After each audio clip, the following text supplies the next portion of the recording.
आज 9 मई के 13 केसेस की हेयरिंग थी एंटी टेररिज्म कोर्ट रावलपिंडी में। इमरान खान साहब की लीगल टीम की तो ये इस्तदा थी कि ये तमाम केसेस भी 9 अप्रैल के लिए रखे जाएं, क्योंकि 9 अप्रैल को GHQ गेट हमला केस भी फिक्स है। और हमारा ये कहना है कि क्योंकि तमाम केसेस में एक इल्ज़ाम एक है, और हमारा मज़ीद ये कहना है कि इसमें एक ही फ़र्द जुर्म लग के एक ही मुकदमा चलना चाहिए। लेकिन ये कि इस्तगासा की तरफ से कहा गया कि 9 अप्रैल को ना रखा जाए, तो इस केस में अगली तारीख 12 अप्रैल फिक्स हुई है। इन केसेस में, इन 13 केसेस में तमाम मुल्ज़मान आए हुए हैं, उन्होंने अपनी हाज़िरी कराई है। तो बाकी मज़ीद कोई प्रोसीडिंग्स नहीं हुई इस केस में।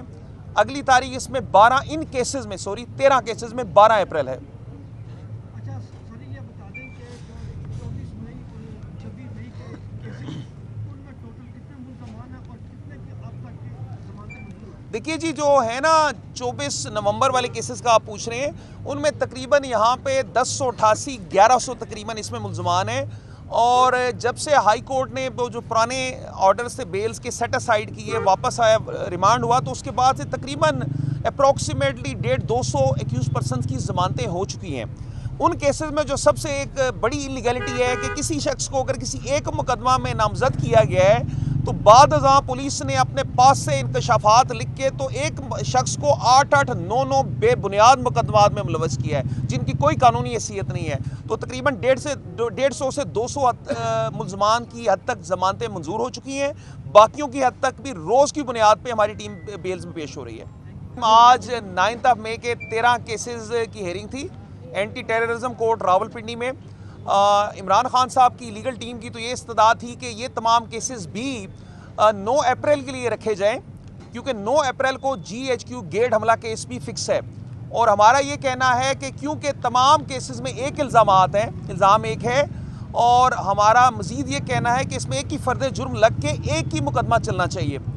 लेकिन ये कि इस्तगासा की तरफ से कहा गया कि 9 अप्रैल को ना रखा जाए, तो इस केस में अगली तारीख 12 अप्रैल फिक्स हुई है। इन केसेस में, इन 13 केसेस में तमाम मुल्ज़मान आए हुए हैं, उन्होंने अपनी हाज़िरी कराई है। तो बाकी मज़ीद कोई प्रोसीडिंग्स नहीं हुई इस केस में। अगली तारीख इसमें 13 केसेस में 12 अप्रैल है। अच्छा सर, ये बता दें कि जो 24 मई और 26 मई के केसेस उनमें टोटल कितने मुल्ज़मान हैं और कितने की अब तक की ज़मानतें मंजूर हैं? देखिए जी, जो है ना 24 नवंबर वाले केसेस का आप पूछ रहे हैं, उनमें तकरीबन यहाँ पे 1088 1100 तकरीबन इसमें मुल्ज़मान हैं।